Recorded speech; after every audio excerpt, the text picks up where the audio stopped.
झालेला आहे, काय भावना आहे? नाही, हा विजय खरं तर माझा नसून हा सर्व कार्यकर्त्यांचा पदाधिकाऱ्यांचा विजय आहे. कारण की मी फक्त 7-8 दिवसच प्रचारामध्ये होतो आणि ही निवडणूक कार्यकर्त्यांनी हाती घेतली होती.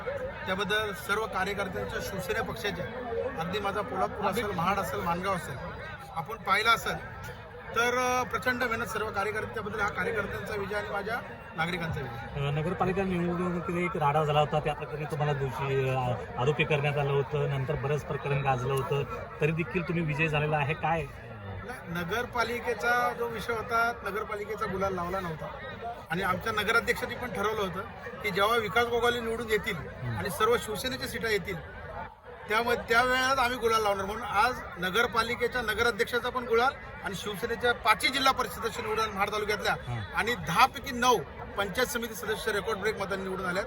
म्हणून फक्त इथं एकच फॅक्टर चालतो, तो म्हणजे भरत शेठ.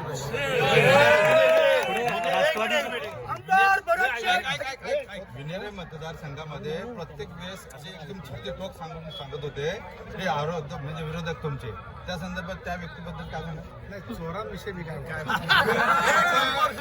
आम्ही चोरांविषयी बोलत नाही आणि जे भाडगे आहेत त्यांच्याविषयी आम्ही बोलत नाही. टीका करणारे भुकत असतात, आम्ही कार्यकर्ते काम करतो. म्हणून विकास गोगावलेला चॅलेंज देणारा अजून त्याला 10 जन्म घ्यायचे. आमचा फक्त एकच कार्यकर्ता, तो पण सक्षम आणि तिसऱ्यांदा हॅट्रिक मारलेली आहे. निलेश टाटेने जवळपास 1500 मतांनी ही सीट रेकॉर्ड ब्रेक मतांनी निवडून. विकास शेठ, आमदार प्रवीण दरेकरांनी देखील या मतदारसंघामध्ये येऊन 15 दिवस तळ ठोकला होता, याकडे कसं बघताय? नाही, प्रवीण भाऊंना माझ्या शुभेच्छा आहेत आणि प्रवीण भाऊ हे आमचे नेहमी मार्गदर्शन राहिलेले आहेत आणि भाऊंनी खरं तर शिवसेना बीजेपी युती व्हायला पाहिजे होती, पण नगरपालिकेला पण त्याने आजवून बघितलं राष्ट्रवादी पक्षासोबत आणि आताही देखील आजवून बघितलेलं. आणि माझा इतिहास हा कधीच खोटा ठरू शकत नाही. माझा रायगड जिल्ह्यात जरी मी छोटा कार्यकर्ता असलो तरी मी बोललेलो आहे बाळासाहेबांचा, शिंदे साहेबांचा पाईक आणि शिवसैनिक आहे. मी बोललेलो आहे शेतकरी कामगार पक्षाने त्यावेळी जयंतभाईंनी चुकी केली, जयंतभाई संपून गेले.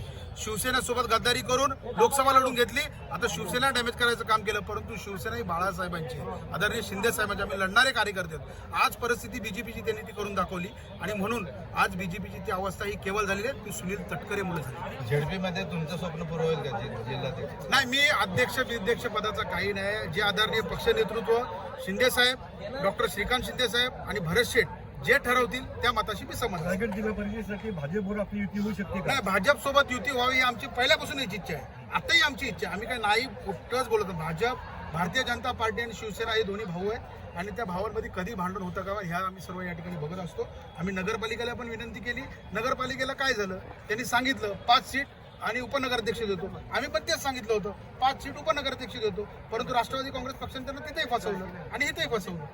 म्हणून युती केली तर उत्तमच आहे. या निकालानंतर तटकरेंना काय संदेश द्या? तटकरेंना आता काय, लोकसभेची तयारी करा 2029 एवढीच संदेश, बाकी काय नाही.